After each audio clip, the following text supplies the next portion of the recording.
I know I told you this last week, but once again, the Dow Jones has crashed what is now another 2019 record, this time just over 800 points yesterday. It wasn't just the Dow crashing more than 3%. The NASDAQ fell more than 3%. The S&P 500 fell more than 3%. And it is starting to get very, very ugly in real terms.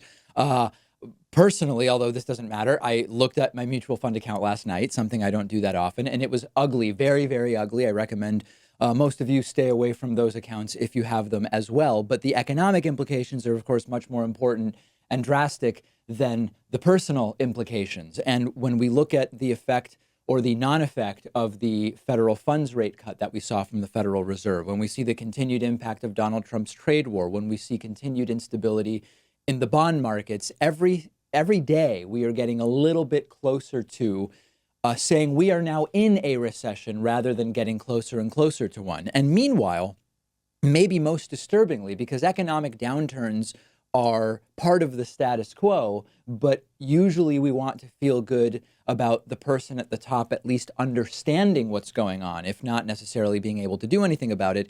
Trump, meanwhile, is pretending like his economic policies make sense, that everything's fine.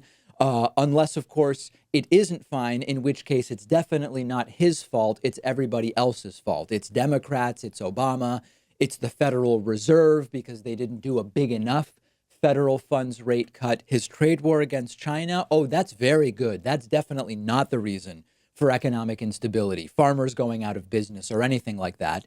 And Trump now personally attacking Fed Chairman Jay Powell as clueless, when it's, of course, Donald Trump who has no idea what's going on. Take a look at this. Trump saying, quote, "We are winning big time against China." I mean, that's just not true.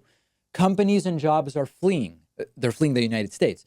Prices to us have not gone up and in some cases have come down. China is not our problem, though Hong Kong is not helping. Our problem is with the Fed. Raised too much and too fast, now too slow to cut.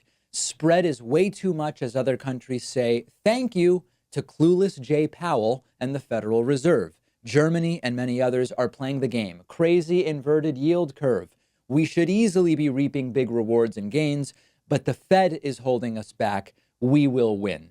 Even if you believed this story, which is a completely unbelievable story, who nominated so-called clueless Jay Powell to the Federal Reserve? Oh, right, it was Donald Trump himself, but personal responsibility obviously not happening.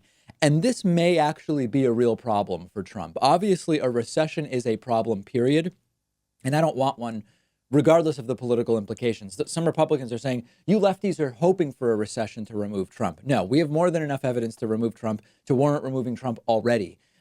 We don't actually need a recession, and I'm not hoping for one.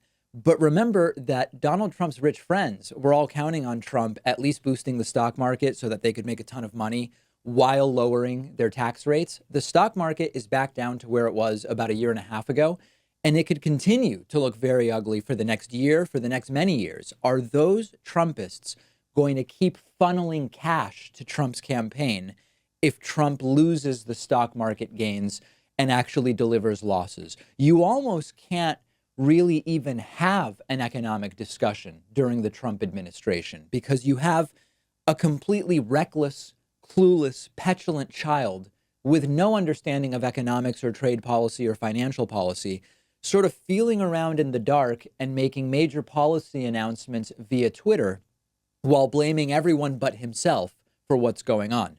I want Donald Trump to lose in a landslide in 2020. I don't want it to happen because of a ruined economy. That's bad for everyone. No matter what I want, though, it might be what we end up with at the rate that things are going. And once again, we may end up with a terrible stock market during a Republican president, a sensible recovery under the next Democratic administration, which Republicans will pretend doesn't exist, followed by Republicans saying it was really Republicans that caused the recovery. Rinse, repeat like Bush, Obama, and as we've seen many times in the past. It doesn't look good, and it is actually starting to affect Donald Trump's approval rating. Let's talk about that next.